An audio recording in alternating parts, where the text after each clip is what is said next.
that's happening right now? Like, what is that? It's a high, man. Like, DJing is not it's not the toughest job.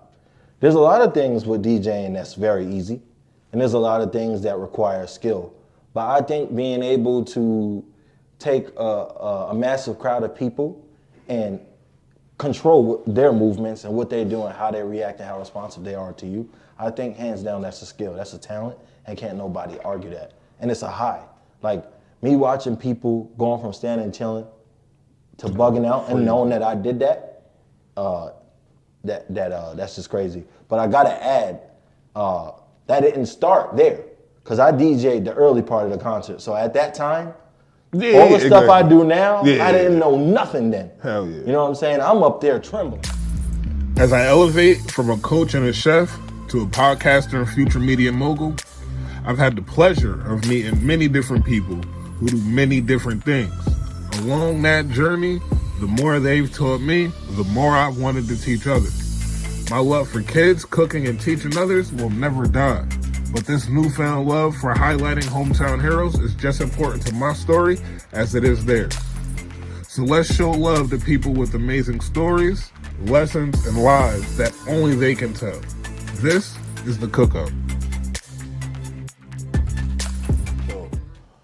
People doubting you and you stay in the course. How do you get through that though? Because again, parents might not believe, girlfriend might not believe, friends laughing at you. Trust me. I mean, I think that's just the nature of who I am. That's just more so my personality. I really don't care what people have to say. So like, if I want to do something, I'm going to do it. Most of the things that I actually want to do, and if I try to do it, it always gets done. And with me knowing that, when I got ideas or even things that I want to share with people, and I'm like, hey, yo, I think I want to become a fisherman, or yo, I think that I want to go be a pilot, and I get feedback of, nah, you can't do that, or nah, yo, you're dreaming too big. You're gonna be in the bottom 3% of that. I don't even let that shit bother me. I'll be like, oh, word, like that's how you feel? Hey, gotcha. The bottom 3% is 3% higher than wherever you at. Yeah, so I really think, I feel bad for people that got that type of mentality. A lot of the world is like that, but honestly, you could be anything that you put your mind to. Like, if you feel like you want to be the next biggest actor, and there's a 1% chance to do so, you could be that 1%. As long as you believe you could do it and put the work in to do it, you could do it. That's how I look at shit. As long that's why I always say, people, you gotta recognize the opportunity when there's no check attached. Mm-hmm. Like when you love what you do, you'll do that shit all day long. You'll do it for free, and you'll do it no matter what nobody say. Right? When it comes to cooking, I'll do that shit any day of the week. I'll do it for free. When it comes to this, I'll do this shit Chef all day. I'll do it for free. I'll do this shit for free because this is easy for me. This is what I love to do. Burrito tacos though. Notice nah, that, it's clip for them tacos. Y'all gotta go to Margarita City and get roaches in y'all shit if y'all want burrito tacos at this point. Cause I really don't got nothing for y'all. Where did your love for music come from though? My pops. Rest in peace, by the way. My pops had me listening to all types of shit. And in that time, which I thought was nutty. But obviously now I'm like, all the shit. Gems. You know what I'm saying? All the shit. Yeah, bro, he's a special dude. This dude had me in the studio at like 8 years old, probably younger than that. But as far as I can remember, like 8, 9. And I knew that I wanted to make music when we were in Highland Studios, that's on Bradford Street. I had to be like 9, 10.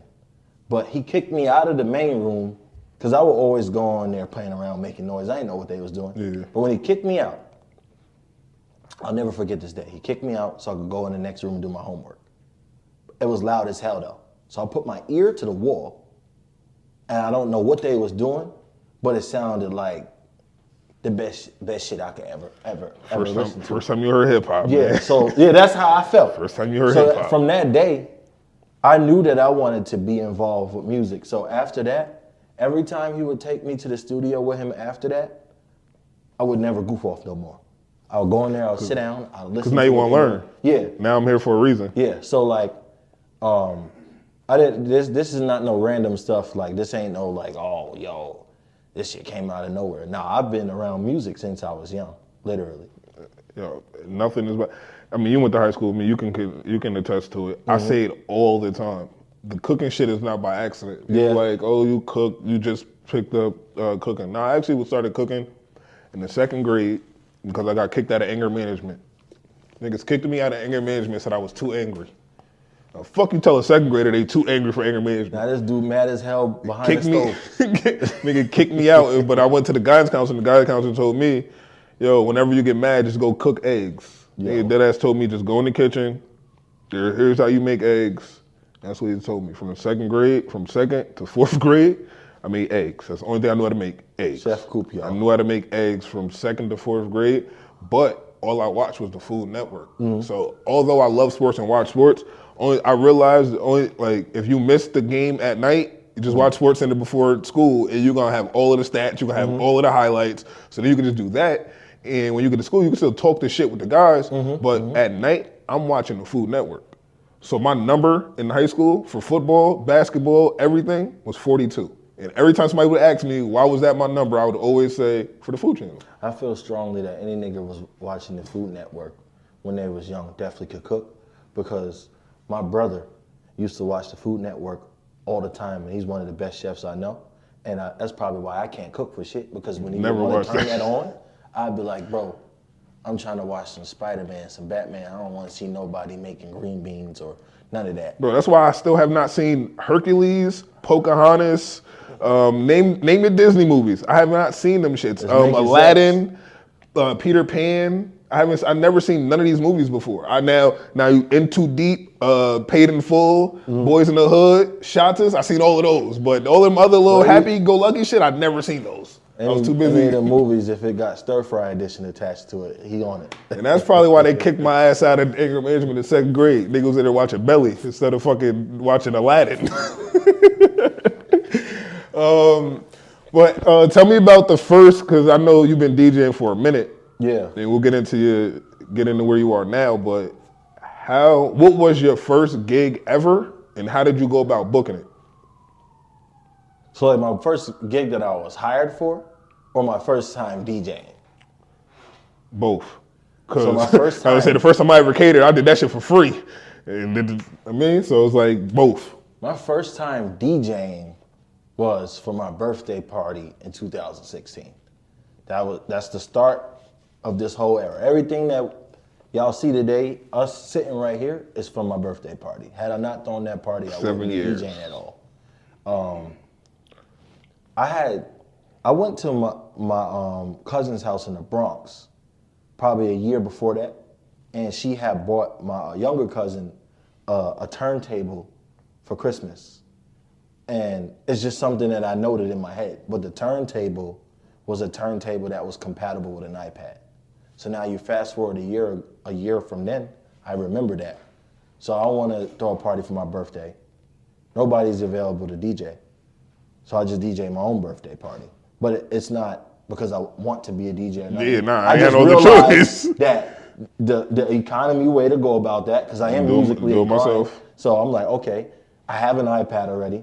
This turntable is only $100 and it connects to the iPad. That I got. So I'm like, all right, bet, let's do it. Bruh, I never knew that everybody was gonna go so crazy to what I was doing. And it's like, I look back at it, I don't want to even hear the mixes that I was doing then, because it definitely couldn't have been valid. I go back and look at the plates I used to make back in 2016, and then I look on Facebook and people like, oh, that look mad good. I'm like, y'all dirty. What? Yeah. Y'all niggas got bad taste. So yeah, so you already get it. Like, that's how that happened. So from there, I just stuck with it, because everybody around me at my birthday party was telling me like, yo, you would be stupid to not continue to DJ. You're doing a great job. Yeah. Boom. So from there, I lived in College Town at the time with my cousins. Shout out to Dwayne. Shout out to Nasir, 700. Y'all know how we coming. We started throwing parties like in case I don't know what that meant. In case there's a RICO out there, I am not a part of it. So I'm not a part of the RICO case. Go ahead. So we started they locking niggas up out here. You a rapper now. You a rapper now. You know they locking rappers up. Oh, be careful. We all good, man. There's nothing crazy. That was just the number of the house. So we turned that shit into a whole movement, 700, man. Yeah, on a more serious note, we started throwing parties like every weekend. They eventually started getting annoyed with the shit, but I kept throwing the parties. There was times my cousins would come home after work, and there'd be a fucking big ass party going on. You got the whole. You walking in house. from work, tired. You want to go to sleep, and it's just people all over your house. Your fucking ass in there want to play fucking dunk. She got a dunk. Yo, turn that shit you off. Work. Yeah. So that was just parties we was throwing. The first gig I got physically hired for, I still remember. I think I DJ'd for like, bro, maybe a damn plate of food and a bottle of juice or something. It wasn't for money. You got a nigga a bag of chips and some gum. It was my boy. Shout out my boy Tariq. Hey, at least you got something. First time I catered, nigga. Yeah, I'm talking my first paid gig. Yeah. They didn't pay me. I was How stupid. that happened. Bro, I was stupid. My first gig, Yeah. see, that's the thing, right? I'm in a business where I gotta buy this shit, right? You got a turntable, and this is why I ain't gonna lie. I used to hate on you niggas. I used to hate on y'all. And people like y'all too. It wasn't me. Yeah, people like y'all too. Cause you niggas, right? Y'all gotta buy equipment one time and can take that equipment across the world and rack up. Yeah. Me, I gotta go buy chicken every time I wanna cook. Yeah. And chicken gonna fluctuate, nigga. Yeah. So I gotta buy this chicken every fucking time. Only thing that stays still is my pots and my stove, nigga. Shit. Everything else gotta fucking move. So that's why I used to be like, yo, these niggas gotta buy one thing and they can rack up. I used to be hating. I'm not going front though. DJ equipment is expensive. No, it is. Yeah. No, it's expensive. And you're gonna keep adding to it. It's expensive. Yeah. But it's just like anything can happen at you can take that fucking turntable and rock 7 crowds tonight, and nigga, it's up. I want to cater 7 events. Not gonna happen. But the first time I catered, I used to, when I first started, because I didn't really know too much about it. So what I would do is when they would reach out to me, I would buy the food first. And then they would reimburse me. I would give them the receipt when I drop the food, or this is my mindset. I'll drop the food off, I'll give you the receipt, you reimburse me for the food then, and you pay the service fee or whatever. Shout out my boy Shicey Guap real quick. This is his hoodie, this is jeans, you feel me? I need more alert. I keep telling people, send me their local merch, niggas won't do it. Biggest brands in the city. Gotta definitely show my boy some love. This is his jeans, this is his hoodie, make sure you tap in. That shit's hard. That in there. No, for sure. Yeah. Support locally. But I remember I dropped the food off at my first ever event. And you know, it's a party, so I'm like, all right, drop the food off. He like, nah, bro, I'm gonna cash app you. But I mean, it's a party, so I'm in, yo, bro, send that shit when the party over. It was $125. Like, yo, bro, just send that shit, or $160, some shit. Like, yo, bro, just send that shit when the party over. I'm not really worried about it. Party in, it's the whole next morning. I text niggas like, yo, niggas not responding. You know, I sent a little request through Cash App, shit going unanswered. Sent another one, shit got declined. I said, oh shit, niggas declining that shit. Niggas on Facebook, bro. Niggas shared, but niggas shared my post and said the food was amazing. I did great.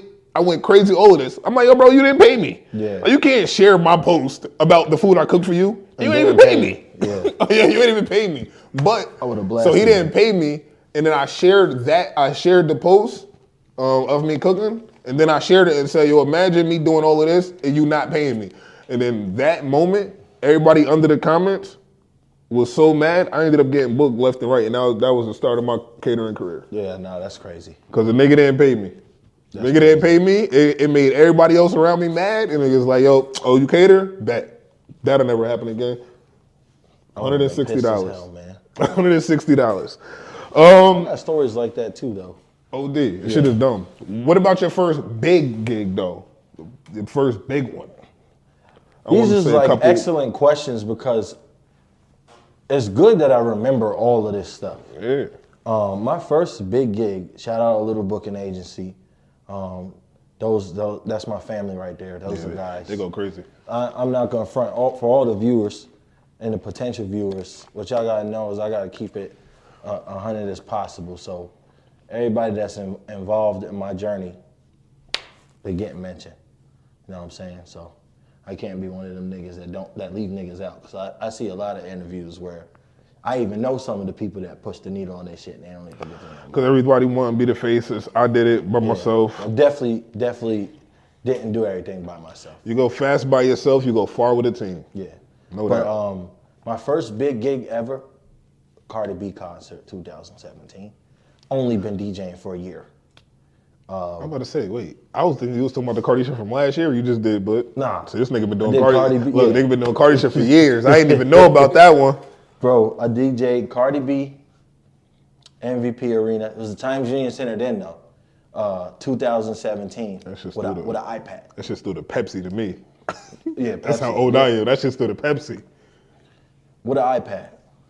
So that was my first That's big crazy. gig. Yeah, that was my first big gig. I was nervous as hell. That's crazy. I DJ early warm, so it couldn't even been 2,000 people there yet. That show ended up doing like 10,000 people. But that was What's just, that feeling like though? You rocking the crowd and it's 1,000, 2,000, 5,000, 10,000. Because we're gonna get the rolling loud, but high, bro. like, what does that feel like? Like I control this. Like you looking out and you're like, I control everything that's happening right now. Like, what is that? It's a high, man. Like DJing is not it's not the toughest job. There's a lot of things with DJing that's very easy, and there's a lot of things that require skill.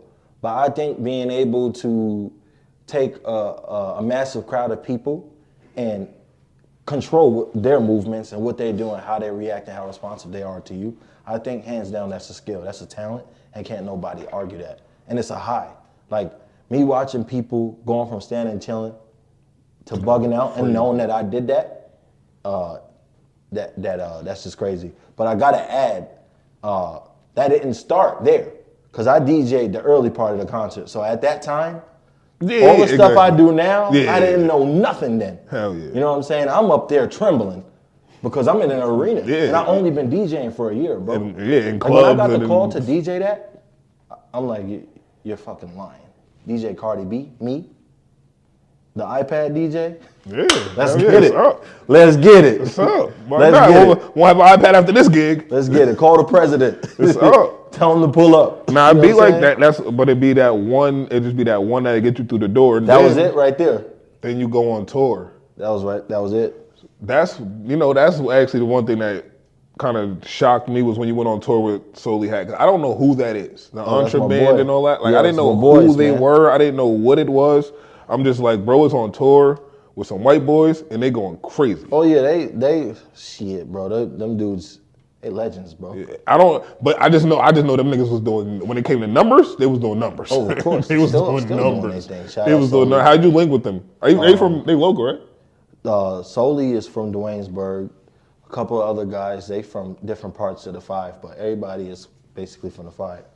Shout out Solely, shout out Mosley, shout out Mac Moon, shout out Dio, shout out everybody, man. Play That Rob, everybody. Shit, like I keep saying, it's certain stuff we mentioning in this interview that this interview could end up going for 6 hours because these stories go so deep. Always cool for a part 2. Yeah, they go so deep. Always cool for a part 2. We got the space now. But yeah, we used to do basically like a mixer every weekend. And if you link up with any of these artists that are in the know now, they'll tell you because they was there. You had Sally there, you had Suave there, you had Lil Baby Suplex, you had Glockstar Slim, you had Demi. We all used to link up. Lil Baby Suplex is the hardest rap name ever. Lil Baby Suplex, dog, that's hard. I'm requesting on camera that part that he just said. He gotta play Ball Some More by Lil Baby hard. Suplex when that drop on. Yeah, now you gotta send that. Play that. Just send me a. Yeah, you gotta play that. Yo, Lil Baby Suplex. If your music is hard, you just got a new fan solely off your name. Because Lil Baby Suplex is crazy. Yeah.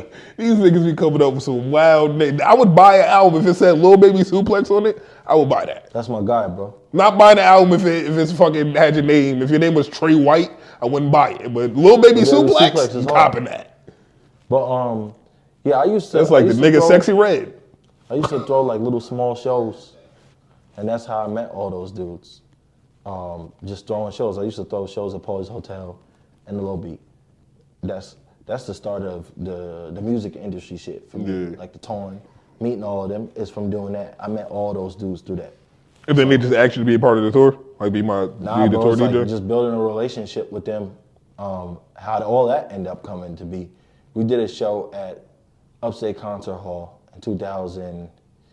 I want to say 2018, but it might have been 2019. I'm really not sure. But that was Solely and Johnny Two-Phone show. The shit was sold out. They sold out the Upstate Concert Hall. That's what they did. Yeah. They made history. But we already been rocking. You know what I'm saying? Yeah. So after that, you know, it was kind of just solidified. I'm the DJ, and we all just rocking. What is I'm assuming you was a part of putting the tour together. What is it like putting the tour together, though? Shit, I'm not even gonna sit here on camera and cap. I wasn't a part of putting the tour together. You was just a DJ? Yeah, I was just a DJ. I don't even think I would attempt something like that. That shit is tough. Yeah. That shit looks tough. Then fast forward into like more current stuff. We started talking about your upbringing, your parents and shit like that, but how do you, because I know one thing that you pride yourself on probably more than DJing is being a father. Yeah. How do you balance being a great dad and being an active and present father with being the city's top DJ? Being a dad is my most important job. It's my first job, it's my most important job. So it's like Lil Durk said, and no Auto Durk. If I ain't got time for loving my kids, I ain't got time for nothing. You feel what I'm saying? So it's Rock Jr. first, and all that extra shit second. Because I'm not here to politic, and I'm not even here to be the people's favorite. That's just what they give me. You know what I'm saying? So it's not a hard balance for real. I think there's pockets of life where life becomes stressful. But I think in general for me, balancing DJing and balancing being an excellent father is not something that's difficult for me because it comes natural. It's easy. Like being a dad is easy. Yeah. Being well, a dad, not easy, but you've grown into the role, so you're almost on autopilot with it. Yeah, So. I mean, it just comes down to if you want to be in your kid's life or not. You know, I don't think it's hard being a Yeah, parent. but when Cardi call and say I'm on Rolling Loud, and or when B Love call and say, yo, we on Rolling Loud in 2 Saturdays from now, and I kind of need you, and your son graduation. Oh no, I'm picking. I would. It's tough. Pick the graduation over the show, because the show is a face card. You know, half of the time, the amount of money that people think you're making because they see from you next to doing these people. music industry shit is never the amount they think. So I wasn't gonna get into the money, but let's talk about it. I mean, was gonna stay away from your pockets. I've been a full time DJ since 2018, so I make great money DJing, but I make even more good money throwing my own events. I was gonna say you probably make more money doing your own events or when people book you to DJ, but I was talking about the tour because that's where they think you rich. Yeah, that's where they think touring you rich. is great money. That's where they think you rich. So they see you on stage with Cardi and B Love, and they like, oh he got 250 in the bank. He got 500,000 in the bank. He got $1 million in the bank because he's on tour with them. That's unrealistic. That's what they think. They automatically assume that. They see you on stage. They see you at Rolling Loud. They see you rocking from that. They see you rocking the crowd. I'll call them up right now and be like, yo, when the next tour? You know what I'm saying? Stay on tour. Yeah. That's really how they view it. But that's important though, because like I don't got kids, but I know balancing being an active dad and being in your craft, like just being good at what you do. It's easy to fucking probably be a dad and work at McDonald's. I got all the time in the world. I got to put in 8 hours at work. But when you on the road for a week or 2 or 3 weeks at a time. I'm more sorry to interrupt you, but I'm more so bound to miss out on an important event because of a personal problem, not because of a business problem. I don't let business mess up what I'm doing at home. It just doesn't make sense because like I'm just not doing that scale of business. You feel what I'm saying? For it to be fucking up shit at home. Yeah, nobody is saying, yo, I need you here for $300,000 to where I'm like, yo, you want to know something? So do I gotta be at the graduation? But at that point, I'm not even thinking twice. Exactly. I'm like, I'm taking the $300,000. I'm gonna tell me like we men at the end of the day, so I'll tell my son like, fuck your graduation. Nah, I just made enough money to buy you a house, a car, all of that in one. And I use that as an example because G Herbo, I don't know the show, but I think there's a show with him and Ari, or Ari got a show and he was on it. But like he missed his son's graduation. I don't know if he had a show or something like that. but he missed his graduation, and you know she was on him about it, like yo, you missed our son graduation, and he was apologizing, but it's like that's where I could see the issue coming in that sure. balance of, especially depending on who your BM is, and we're not gonna get into all of that, but like depending on how your relationship there, and then holding it down, being able to hold it down and shit like that, it's like that. I know that could be tough. And like you said, you're not missing out on the 300,000 and shit like that. I mean, so it's I not think as hard for me, yet. it just comes down to the fact that, like, I've been in my son's life damn near every single day since he was born. So just like these conversations be for really the fathers that ain't really there. You know what I'm saying? Like, I don't know how they do what they do, but I'm able to miss time here and there because I'm there. I'm there. You see I'm what there I'm 90% of the time. So when I feel missed no it, different for the child because they know they see you every day, and they know that even if you're not physically there, they could call you, they could FaceTime you. You know what I'm saying? It's never one thing. I would never have my kids question the amount of love that I got for them, or the amount of time that I'm willing to invest into them. They always gonna come first. You know what I'm saying? No, that's a fact. And I mentioned it a couple times, but like the Rolling Loud and the Be Love tour, how that came about? Like because I know that's not an artist that's from around here. So for him to reach out to you, he had to find you.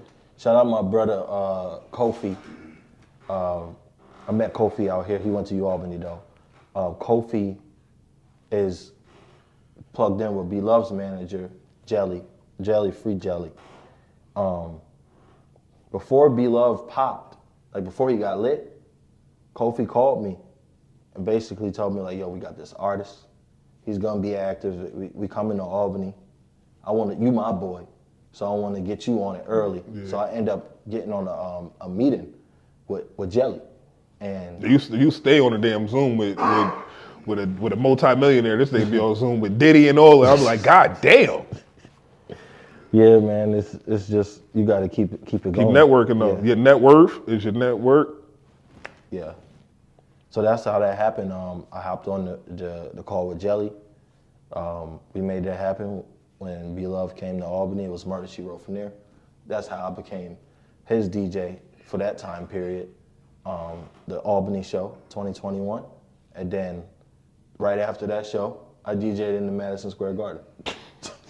Yo, I don't even know who Be Love is if it wasn't for you. Because when I first heard that song, I thought it was G Herbo the entire time. Like through the whole song, I thought it was G Herbo the entire time. Until you were on stage with it, I'm like, wait, that's not G Herbo. Yeah. Wait, who the fuck is that? Love is dope. I said, oh shit, it's a whole different person. Yeah, but the song was too fire by it. I'm like, oh shit, that's a whole different person who I thought it was. Yeah. Like, Love is dope. Nah, yeah, he's dope. But yeah, Madison Square Garden, what the fuck? How do we get there? Experience.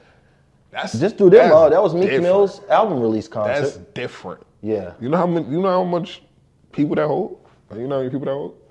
That's like. Nah, it was crazy, man. It had to be at least like 15,000 people. I was gonna say that holds somewhere around like 20,000. Yeah. No, I know. I think the concert was sold out. I'm pretty sure, but I met. That was my first night meeting K Flock. That was my first night meeting Dougie B. Fabio Foreign was there. Mace was there. That was my first night meeting Busta Rhymes. Lil Mama was there. So many different legends and icons that I kind of was just like frozen. I'm like, yo, these is people I grew up listening to. We've been real nice though. So I got a question because they have this thing, right? You more in the industry than most people that I know, right? But they got this thing in the industry where they say,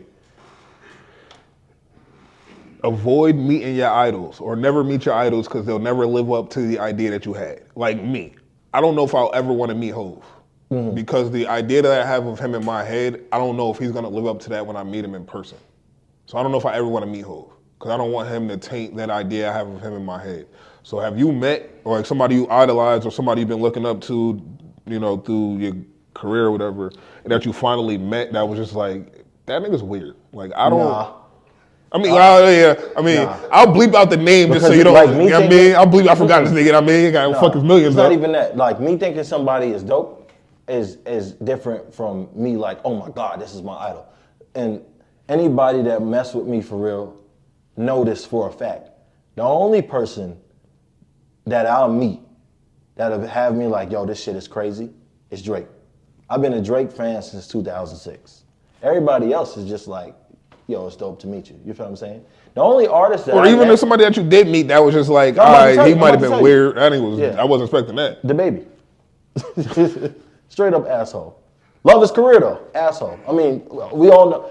This don't gotta get bleeped out. Yeah, nah. Everybody know the asshole. That's why he missed out on all them gigs and millions of dollars for dissing the LGBT community. We ain't gonna get into that though. Hey man, if you outside in the parking lot behind the dumpster and you say, yo, fam, what happened to if you got $20 in your pocket, put your hand, like what happened to that? What happened to put $5 if you got $5 in your pocket? All my sexy ladies make some noise. Man, what happened to that? All my niggas with some money. Like where did we go to? Yo, if you in the parking lot, whoa, fam. You can't even say it because you know nowadays people like to edit interviews. I'm not going past the parking lot in the dumpster. Into a meme. I'm not going past the parking lot in the dumpster. You niggas know exactly what I'm talking about. You know what I'm saying? He started wilding. Yeah.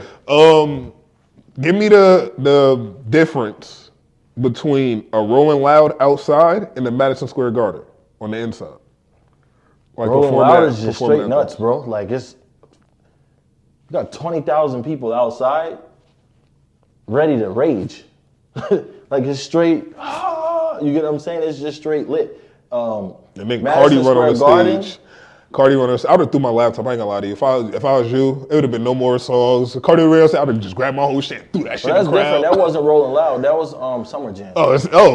Look, yo, hey, my bad. Not Rolling Loud. My notes, man. Maybe I should have did some research.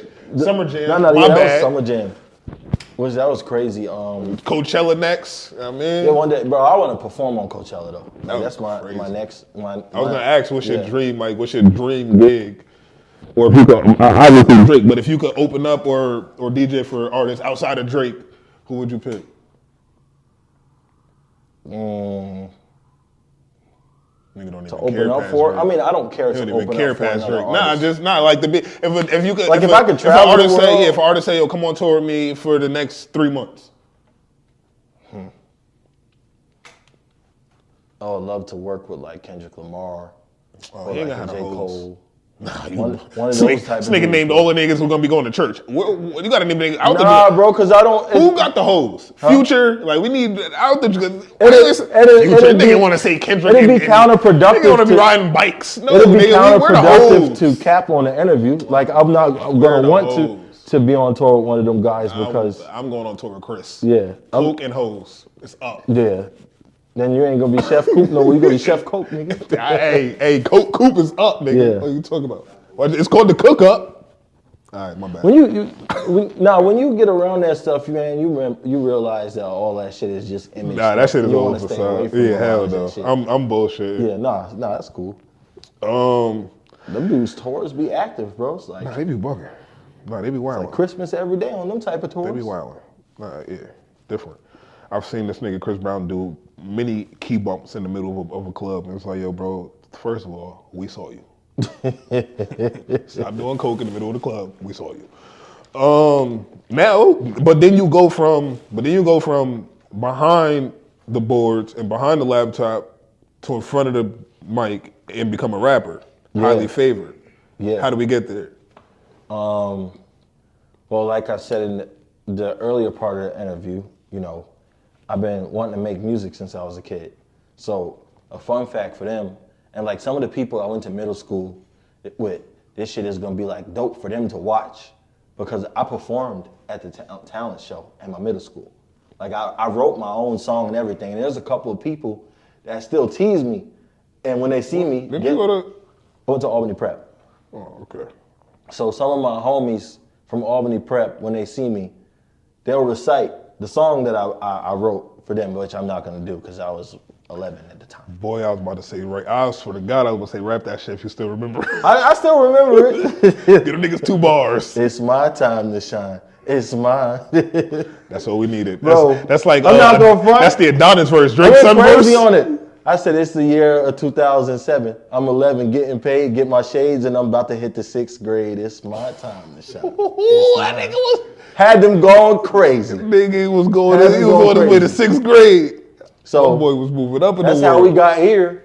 Broke as hell talking about I got money. We always lying as a kid. And I ain't have no shades with me. We always lie I ain't have no shades with me. I said getting paid, got my shades, and I'm about to hit the 6th grade. The only thing I was doing was going to the 6th grade. No shades, no money. But that's actually the blueprint to being a rapper. Lying. Yeah. I mean, you want to know something though? It's the blueprint to being a rapper. Get a fake chain and lie.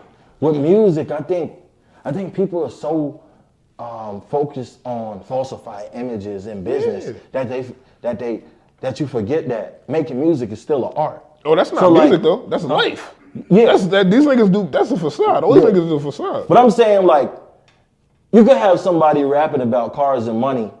That's not necessarily trying to put on a facade. It's just their poetry. Yeah. Maybe they would love to have those cars and money, but not in a way where the rappers do, where they like, yo, I need these chains.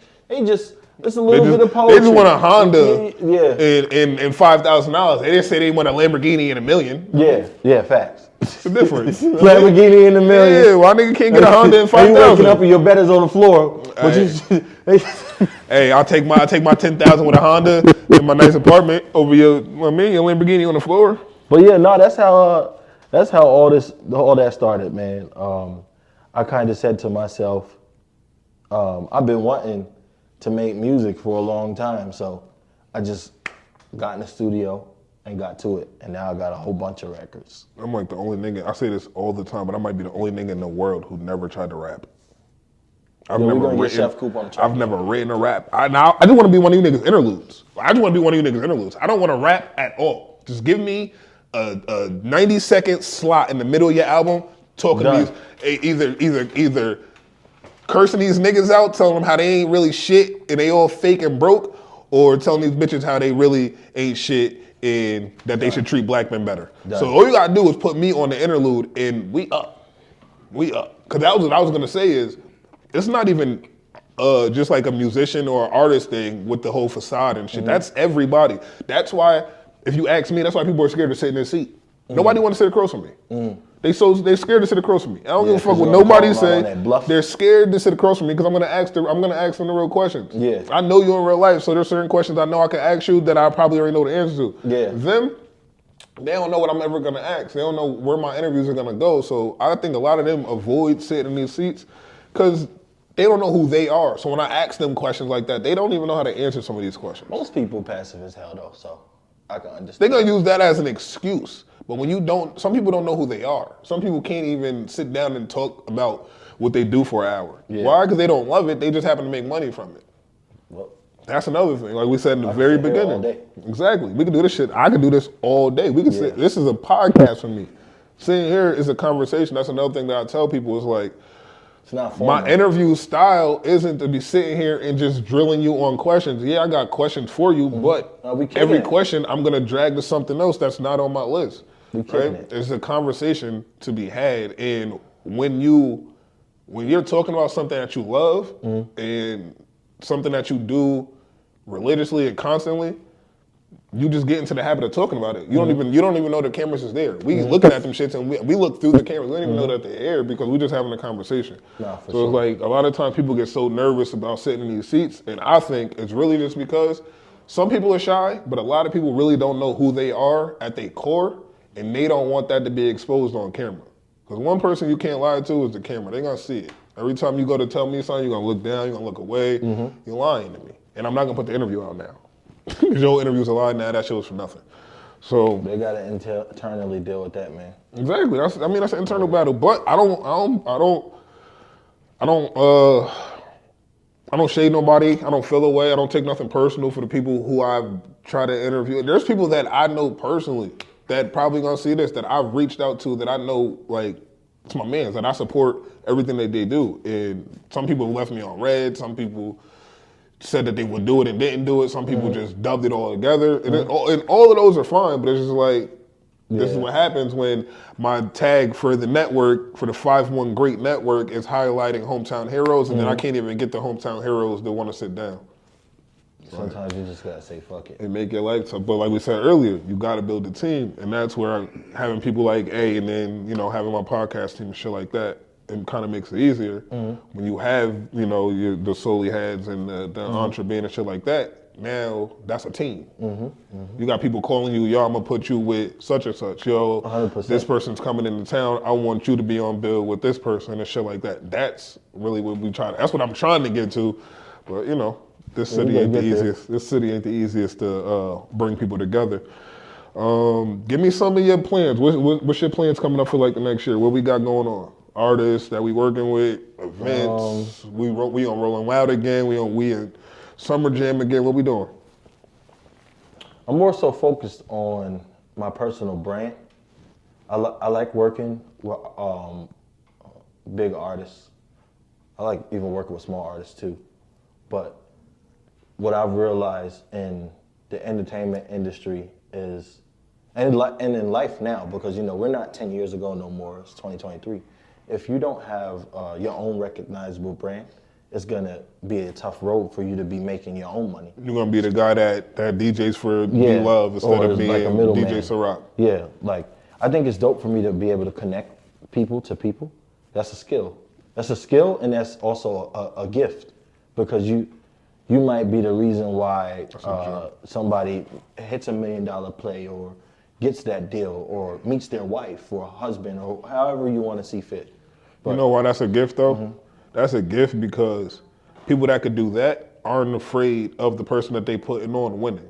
So a lot of times people don't have that mentality or have that in their heart, because it's like, yo, bro, if I put you on and I'm at level 5 and you at level 1, but if I put you on and then somehow you catapult to level 10 and I'm still at level 5, I'm gonna feel away. Yeah. I'm gonna have some type of envy or jealousy or something towards you simply because I put you on and you ran with the opportunity. Yeah. Type shit. So like that's why that's a gift, because not many people can literally, yo, I want to see other people win and I don't give a fuck if it benefits me or not. Yeah.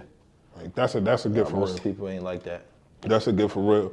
What do you doing to big your brand up though? How are you working on your personal brand then if you're doing that? How can somebody out there that wants to be a DJ work on their personal brand rather than chasing an artist? Because you did that, and a lot of people are doing that right now, chasing the artist. So how can they build their really brand? An easy question to answer, because as you can see, like I DJ all different types of shit. So it really depends on what they want to do DJing. But I mean, the most broad and best advice I can give to somebody looking to do what I do and others do is just be passionate.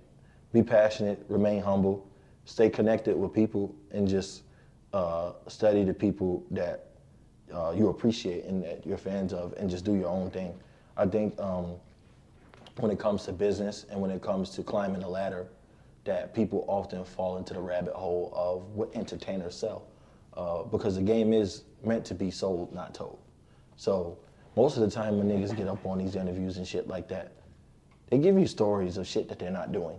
And that's to keep you purchasing and buying into the dream. Yep. Because the dream ain't a dream no more. How could it be the dream if we all doing it? What would be a dream if we all going crazy? What's the dream? You feel what I'm saying? So my best advice is to the people is like, all the stuff you want to do is just so fathomable and it's real. You just got to be passionate about it, and you got to connect. You got to connect with people. That's all you got to do. You got to connect with people. You know, like all the stuff that I went to do, it was intentional, bro. It didn't happen on an accident. You know what I'm saying? It's not luck. Like, this is hard work. If I know that I want to damn DJ in LA, I'm connecting with people who's in LA. I think people are afraid to put in the work. They're afraid of the word no. They want to do this all day. They want to sit on their phone. Nobody wants to get up and get out. You know what I'm saying? They're afraid of the word no. Because if they reach out to someone and they say, yo, I got this idea, or I got this play for us, or I got this that I want to do, and the person says, nah, I'm good, they're going to feel like a failure. Or this well, you gotta fail. You're going to take no's. Like, listen, most people don't know how I even got into business. Like, and I don't even talk about it much, but 2015, when I first got into running any businesses, it was going door to door. You know how many no's I was getting? My goal was, if I knocked on 100 doors a day, I only had to get 3 people to say yes. If I got 3 people to say yes a day, I made $150. I made $150 6 days out the week, I was good. And I was getting paid every week. But I was knocking on doors. I would knock on 100 doors a day. And again, my goal is only get 3 people to say yes. That means that's 97 no's. Yeah. That's 97 no's. I did that shit for 3 months. Within 3 months, I moved to LA. Age of 20 years old, I moved to LA. That's beautiful too. I lived in LA for years. I lived in DC, Chicago, Jersey. I lived in all of these places, and that literally started from me going door to door. When I would tell people, they'd be like, "You going door to door? You doing that shit?" Oh, people gonna tell you no. They slamming the door in your face. They laughing at you. That's but you fun. understand the hustle and you understand the grind. That's fun because it wasn't. See, people saw me going door to door. I knew that the company was telling me, you got to go door to door so people can see you making money. They're gonna ask you what you're doing. Once they ask you what you're doing, you put them on. Now you never got to knock on another door again because they're gonna do all the work and you're gonna make money off of them. That's how I was able to live in LA. When I broke my neck in 2016, I was in the hospital. I was on bed rest for 6 months. I had to learn how to walk and all that shit all over again. I was in bed for 6 months. But I made $80,000 that year because I had multiple offices. I had multiple people working for me, and I didn't have to leave my bed for 6 months. From May 1st to fucking November, I didn't have to leave my bed at all. Just in the bed, broken neck brace on. But it was because I was going door to door when everybody else was clowning me. When everybody was like, there was nothing there, you wilding. That shit turned into all of this today. The cooking career, the cooking with kids, the financial literacy, credit, cookbooks, candles, podcasts, network, all that shit came from me going door to door. Like, Now the grind is real. I mean, I'm a person, I kind of live my life, I don't got nothing to prove to nobody. Like the things that I want to do that are most dear and important to me, I don't have no doubt that they're gonna get done. So like, that's just what I'm gonna do. There's things I wanna do, I'm gonna just do them. You know what I'm saying? Easy I'm work. not gonna attempt at it. I'm not going to try it. I'm gonna do it. I'm just gonna do it. Yeah, Yeah. it's like what's gonna happen. To try is having the intent to fail. I tell people that shit all the time. Oh, no, I'm gonna try. All right, well, if you're gonna try, you already with the intent to fail. You already starting off with the mindset that I'm probably gonna fail at this. Don't fucking try. You do it. And if you don't succeed, then you just don't succeed. But don't try. You just go fucking do it. I tell people that all the time. Yo, how do I start a podcast? By doing it. You start a podcast by just doing the shit. I don't give a fuck. We started out with one camera that just recorded all of us at one time. We had 2 mics and it was 3 of us.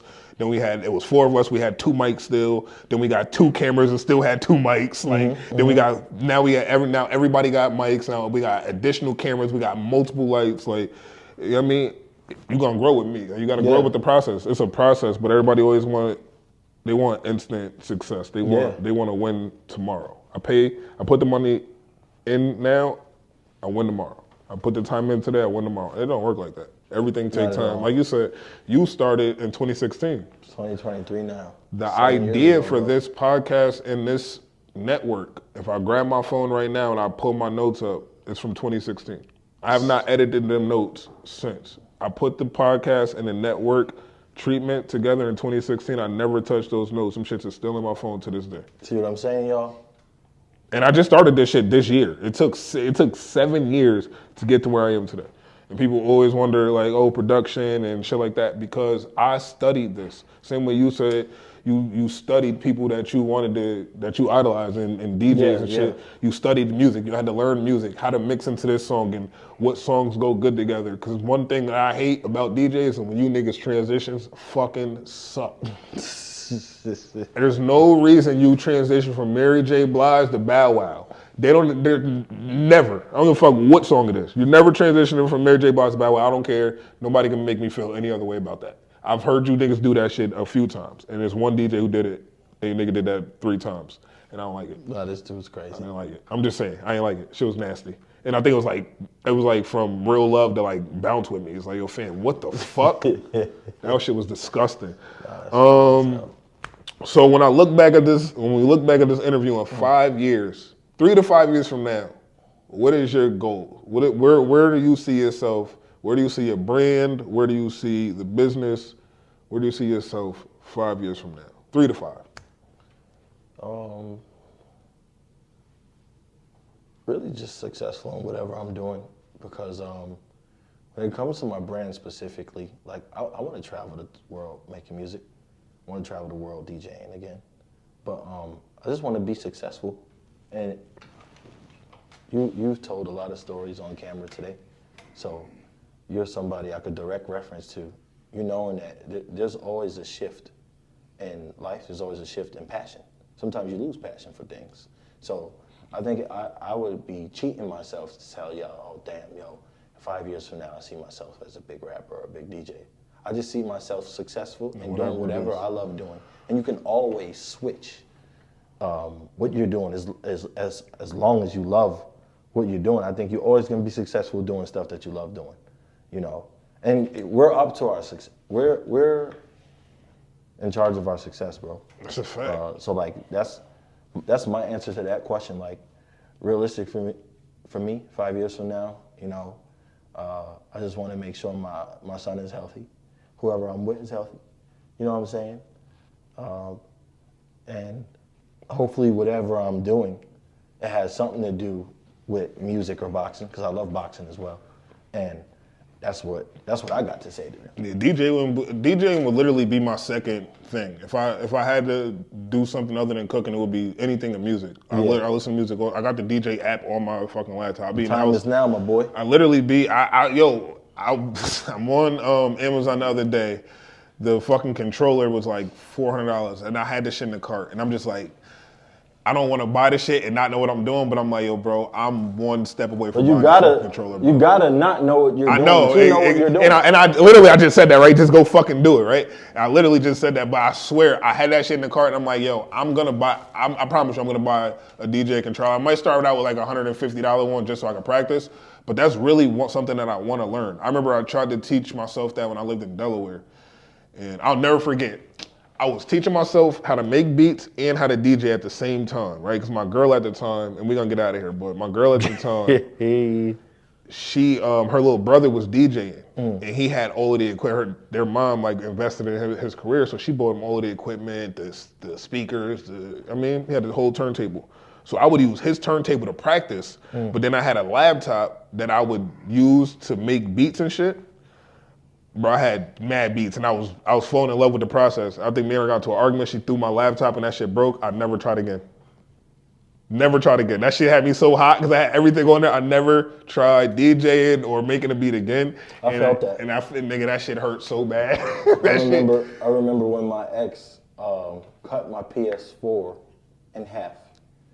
You mean like the wire, right? No, the actual PS4. Who was you dating? Wolverine? This nigga dating.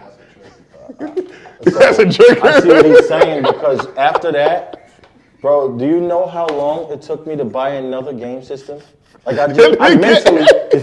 Yo, A is behind the camera, hot thinking about that shit. That's something like that happened to you before? Yeah, bro. Yeah, nah, bro. I'm not even like, it's all fun and games at the end of the day, but like, that's something that's always gonna hurt my heart, because I loved playing video games, and that's how I actually lost the passion to play video games. Like, I have a PS5. Put me on the interlude. I'm gonna tell you bitches how we are losing our passions because y'all here breaking shit. We didn't break shit. We would have passions. I lost my passion to play video games when that happened. I'd have been on Rolling Loud right now if you ain't break my fucking laptop. Yeah.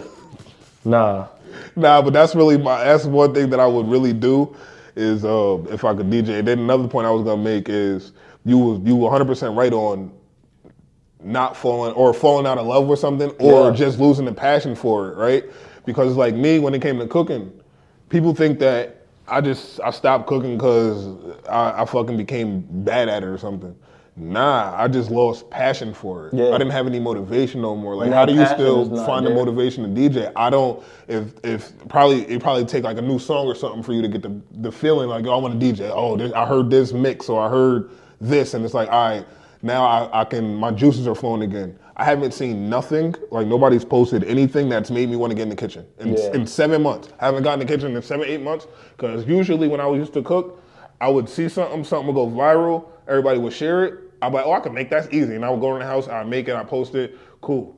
They haven't shared or made nothing in the last 7 months that's made me want to get in the kitchen. So that's why I haven't even been cooking. That's heavy.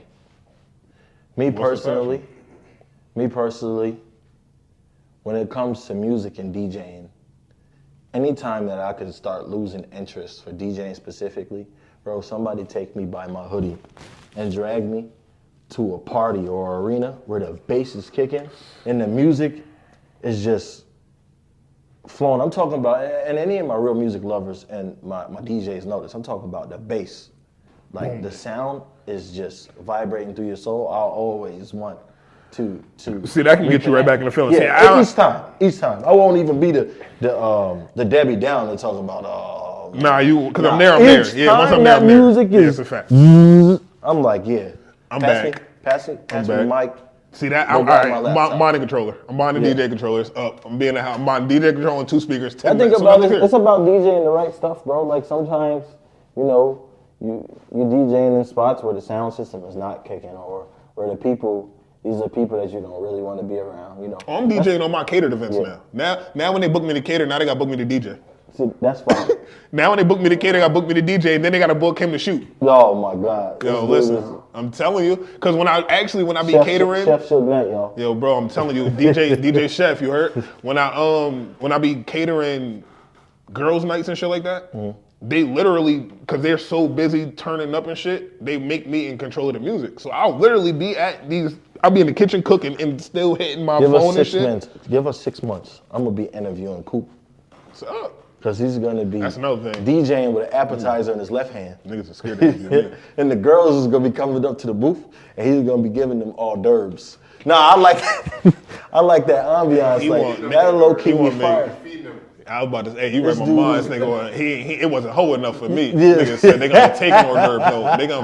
I'm gonna feed that from my mouth. They gotta take an hors d'oeuvre from my bottom lip. Yo, this is crazy. Nah, but this dude. Tell them where they can find you at. Shout out your brand and where they can find you. Social medias. At DJ Siroc on Instagram. That's pretty much the only spot I want motherfuckers looking me up on. I don't want you finding me on Facebook. That's my personal shit. And my link tree is the same, linktree/DJ Siroc. My artist name is Highly Favorite. If anybody's interested in checking out any of my music, I just dropped my music video yesterday. I'm dropping another record next month with a video, and I'm gonna be dropping once a month for anybody that wants to tune in. And I definitely want to shout out everybody that I fuck with to the best I can. Yo, like I said, Shiesty, Death by Currency, Cop Up, Play Dead Rob, S3H. Can I get some Play Dead merch? Like, damn, making my shout outs. I know, but bro, he is hard to get with, dog. I just want some Play Dead. I got money. Like, can I get some Play Dead merch, bro? Damn. All right, go ahead. Shiesty Guap, Play Dead Rob, S3H Flex, shout out Fantasy Visions. Word, shout out Fantasy Visions. I just bought a shirt for them so I can wear it on the pod. Like I said, shout out Dwayne and Nas, 700. Shout out Akiva, both Akivas. Shout out Light Show. Shout out Selector Buzz. Shout out Day Day. Static. Yes. How this nigga gonna shout out people for me? I'm just saying, shout out Static. Damn. Shout out Static. I might as well let him do my shout outs. He know everybody I'm gonna say. Shout out Static. Shout out TGIF. Shout out Ace Boogie. Shout out Tech. Shout out King Bully, shout out Show, shout out Biz. I don't know all these things. Shout out Good Life. You know, shout out my dog Good Life. Shout out SB Club. All the good fellas, man. Shout out my mom, Josh the God, Josh from Blowing, Eli Bands, Max, High Class. Word, shout out Blowing Smoke, Sierra, Josh. Yeah. Shout out High Class. What's up? That's really it for me. There's a lot of other people, but that'd be another hour of the interview. Yeah, word. Too many. Shout out Cardi, Diddy, yeah. You know what I mean? DJ Khaled, whoever else this nigga been on Zoom with in the last 2 years. My God, I appreciate you tapping in again. Like I said, these niggas be scared of me. They be ducking me. You niggas gonna stop ducking me. Eventually, I gotta sit in these seats, bro. Yeah, don't get shot by A, or you want to get shot by A. The choice is yours. That shit don't look like this. Maybe they'll be able to see me shake his hand too. Y'all want shit like this. That shit don't look like this. Again, episode 2 of the Cook Up. This is when we highlighting our hometown heroes. You're not getting it nowhere else like this. I promise you. Make sure you like, subscribe, comment, share, download, all that shit that the YouTubers be telling y'all to do that I always forget when they do this shit and they be like and subscribe and they do all the dancing shit. Go do that for me. Like hit the notification bell. That's what they say. Hit the notification bell so you can get the alerts when we drop. I don't know. Do the shit that they say they be doing. I'm not a YouTuber. Just go do the shit. All right? Game.